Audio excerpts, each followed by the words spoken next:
Misalkan pada gambar di atas tadi, bisa kita lihat di sana warna dasar luka sudah merah.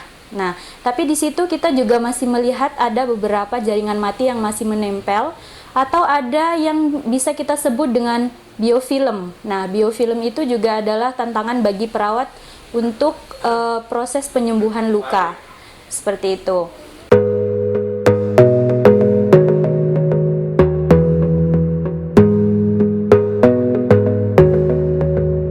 Halo sahabat Pedicure, jangan lupa untuk klik subscribe-nya ya, dan tombol loncengnya. Oke? Berjumpa kembali dengan saya Nurse Intan di YouTube kesayangan Anda, yaitu Pedicure Channel. Nah, kali ini saya akan membahas salah satu kasus ya, yang gambarnya nanti akan ditaruh di sini. Di sini nih nanti teman-teman bisa diperhatikan. Di sini saya akan membahas tentang diabetic foot ulcer. Gitu. Nah, untuk gambar yang pertama ya, gambar yang pertama ini teman-teman sudah bisa lihat di situ ada sebuah luka ya di bagian plantar fascia bagian posterior atau bagian tumit bagian belakang.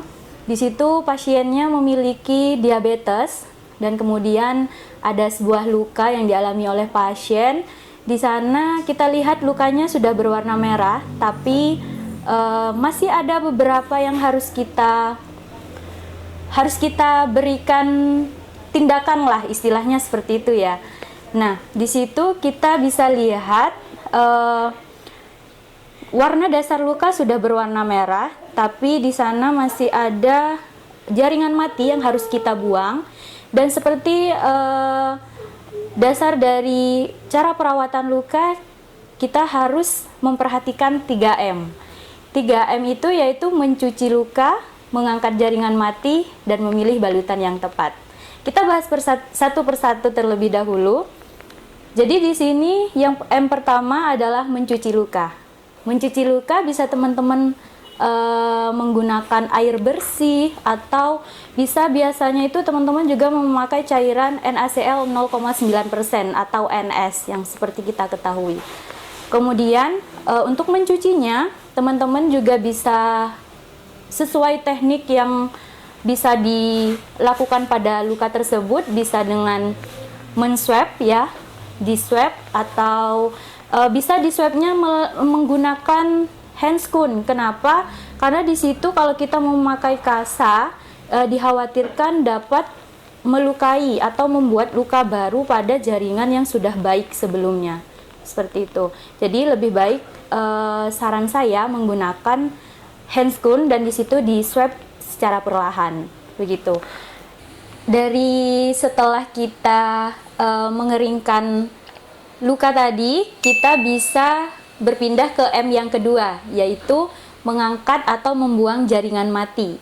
Nah, teman-teman di sini bisa menggunakan dengan teknik mechanical debridement. Mechanical debridement itu bisa menggunakan pinset ya.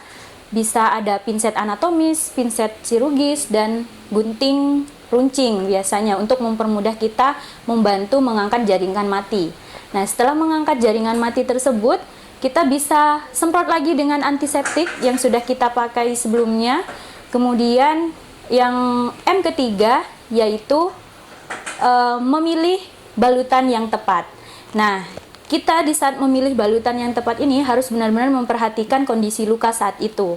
Kondisi luka pada terakhir kali kita melakukan perawatan. Misalkan pada gambar di atas tadi, bisa kita lihat di sana warna dasar luka sudah merah. Nah, tapi di situ kita juga masih melihat ada beberapa jaringan mati yang masih menempel, atau ada yang bisa kita sebut dengan biofilm. Nah, biofilm itu juga adalah tantangan bagi perawat untuk proses penyembuhan luka. Seperti itu. Nah, untuk gambar di atas ya, di sini kita bisa memilih balutannya adalah yang pertama metcofazin. Kenapa harus metcofazin? Karena di situ kita lihat luka sudah memang warna luka sudah merah, tapi di situ kita lihat masih membutuhkan metcofazin untuk membantu tumbuhnya jaringan baru atau yang bisa kita sebut dengan granulasi. Nah, dari luka di atas itu masih kayak ada cekung ya, karena memang untuk jaringan barunya masih belum maksimal. Jadi itu harus kita tunggu untuk jaringannya bisa ke atas, naik ke atas dan setara dengan pinggir luka, ya seperti itu.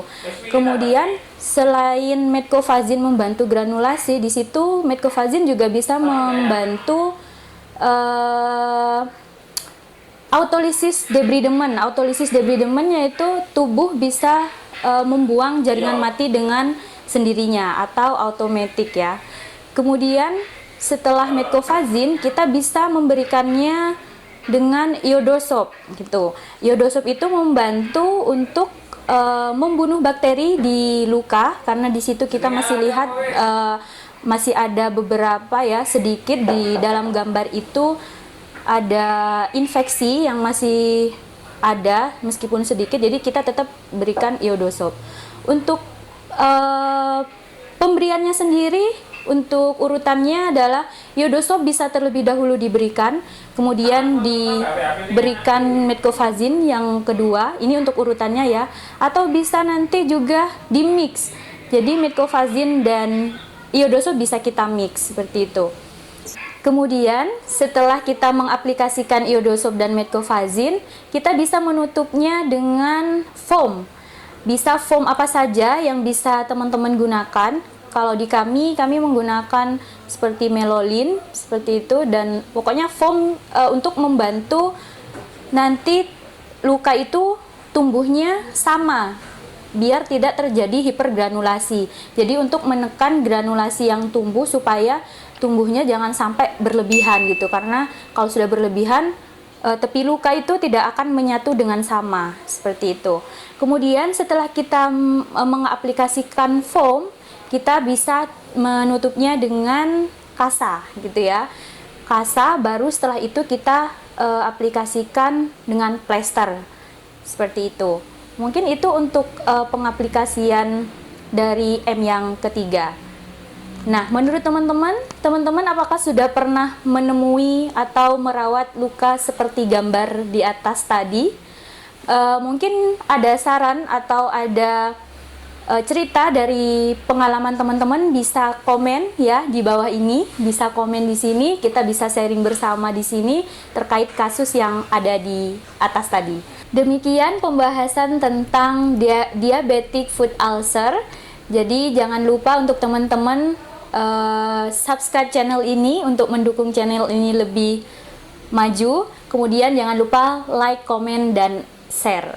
Oke, sampai jumpa di kesempatan berikutnya. Saya Nurse Intan menyampaikan terima kasih. Wassalamualaikum warahmatullahi wabarakatuh. See you. Terima kasih sudah menonton channel ini. Kami doakan setelah menonton channel ini, Anda semua akan diberi kesehatan yang lebih baik lagi. Amin ya robbal alamin.